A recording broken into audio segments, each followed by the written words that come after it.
Good morning. Reading from the 7 Spiritual Laws of Success by Deepak Chopra, and today is chapter 3. The laws of karma, or cause and effect. Karma is the eternal assertion of human freedom. Our thoughts, our words, and deeds are the threads of the net which we throw around ourselves. Swami Vivekananda. The law of karma, or cause and effect. Ready, settle in.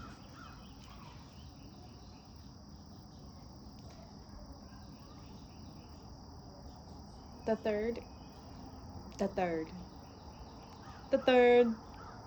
third spiritual law of success is the law of karma, or cause and effect. Karma is both action and the consequence of that action. Everyone has heard the expression, what you sow, you reap.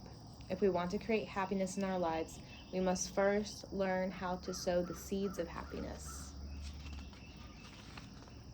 Therefore, the law of karma implies the action of conscious choice making. When we choose actions that bring happiness and success to others, the fruit of our karma is happiness and success. In every moment we have access to an infinity of choices. Some choices are made consciously, while others are made unconsciously. Unfortunately, a lot of our choices are made unconsciously, and therefore we don't think we have a choice. And yet, here we do. Mommy, I'm gonna make my bed. Okay. As a result of conditioning, our choices are often triggered by people and circumstances into predictable outcomes. If I were to insult you, you would most likely make the choice of being offended. If I were to pay you a compliment, you would most likely make the choice of being flattered. But think about it. You could make the choice of not being offended by an insult. You could make the choice of not letting a compliment flatter you either. The best way... That's a little bit to do. Okay. Happy wheels. The best way to use karmic law is to step back and witness the choices you're making in every moment. When you make any choice, ask yourself 2 things. What are the consequences of this choice? And will the choice that I'm making bring happiness to me or to those around me? There is always one choice that will create maximum happiness for both you and for those around.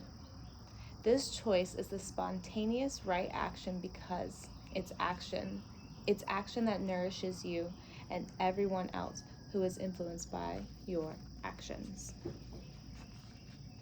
How do you make spontaneous right choices?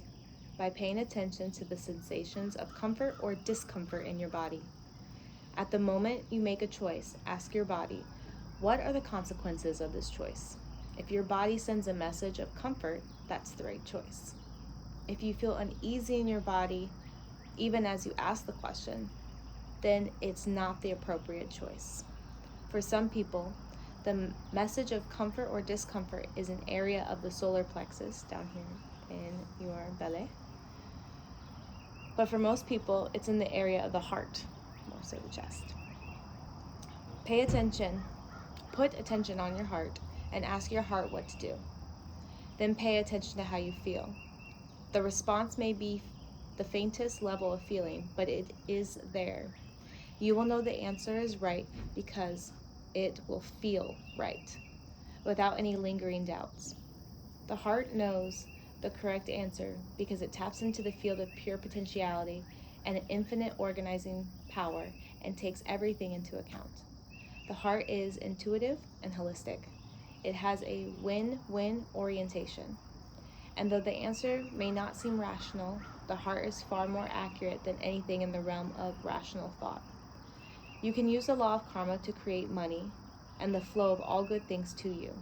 But first, become aware of the choices that you are making in every moment. The more you become aware of your choices, the more you will make choices that are spontaneously correct for both you and for those around you.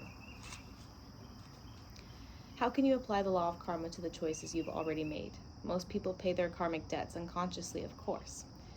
Sometimes there's a lot of suffering involved, but the law of karma says no debt in the universe ever goes unpaid. If you want to transform your karma to a more desirable experience, look for the seed of opportunity within every adversity and tie that seed of opportunity to your dharma or purpose in life. This will enable you to convert the adversities into benefits and transform the karma into a new expression. Begin by asking yourself, what message is the universe giving me? What can I learn from this experience? And how can I make it useful to my fellow human beings? For example, if you break your leg while playing a sport, perhaps the message is that you need to slow down and be more attentive to your body. And if your purpose in life is to teach others, then by asking, what can I learn from this experience, and how can I make it useful for my fellow human beings? You may decide to share what you've learned by writing a book about playing sports safely. This transforms your karma into a positive experience. You can also transcend the seeds of your karma by being independent of it.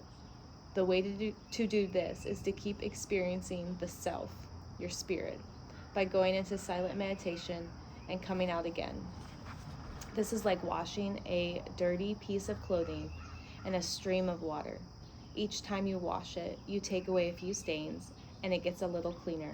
Every action is a karmic episode because action generates memory, memory generates desire, and desire generates action again. As you become conscious of these seeds of manifestation, you become a conscious choice maker, and the actions you generate will be evolutionary. As long as karma is evolutionary, both for you and for those around you, then the fruits of karma will be happiness and success. To experience the law of karma, 1. Witness the choices you make in every moment. The best way to prepare for any moment in the future is to be fully conscious in this present moment. Whenever you make a choice, ask yourself 2 questions. What are the consequences of this choice? And will this choice bring happiness to me and to those who are affected by my choice? And number 3, ask your heart for guidance and be guided by its message of comfort or discomfort. If the choices feel comfortable, go ahead with that choice. If the choice feels uncomfortable, then don't make that choice. And that was chapter 3. We will see you tomorrow for chapter 4. Chapter 4 will be the laws of least effort. The next chapter 4 is my favorite.